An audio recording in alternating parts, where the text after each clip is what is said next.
Në një moment të qetë, por të mbushur me tension dhe dyshime, Edi vendosi të fliste hapur. Me një ton të prerë dhe të sinqert, ai u kthye nga Arditi dhe tha se nuk kishte më asgjë për të fshehur. Betoi me gjithë shpirt se ai, Eduard Kuqi, nuk kishte qenë kurrë duke bërë lojë me Dolçen. Për të, ndjenjat nuk ishin diçka për t'u përdorur si strategji apo si mjet për famë. Ai besonte se çdo hap që kishte bërë kishte qenë i vërtetë dhe i pastër. Arditi, nga ana tjetër, e dëgjoi me vëmendje, por nuk mund të mos shprehte dyshimin e tij. Ai i tha Edit se ekzistonte edhe një mundësi tjetër, një këndvështrim që nuk duhej anashkaluar.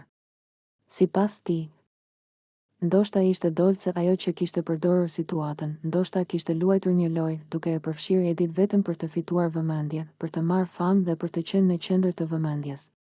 Nuk e tha për ta lënduar, por sepse mendonte se e vërteta duhej thënë, sado e hidhur të ishte, fjalët e Arditit e tronditën Edit. Për një çast ai heshti, sikur po përpiqej të kuptonte nëse ajo që po dëgjonte kishte ndonjë bazë. Mendimet i u përzien me ndjenjat dhe zemra i rëndoi. Megjithatë, ai e dinte se nuk mund të jetonte në një lidhje të mbështetur mbi dyshime apo mbi një lojë. Me vendosmëri, por edhe me dhimbje në zë, ai tha se nëse kjo do të rezultonte e vërtetë. Nëse Dolce vërtet e kishte përdorur për interesat e saj, atëherë ndarja do të ishte e pashmangshme. Për Edit, respekti dhe sinqeriteti ishin mbi gjithçka. Ai nuk ishte i gatshëm të qëndronte pranë dikujt që nuk ishte i vërtet me të.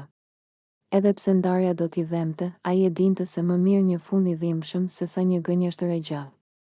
Në fund, ai vendosi t'i qëndronte besnik vetes dhe parimeve të tij, duke pranuar se e vërteta, sado e vështirë, është gjithmonë rruga e duhur.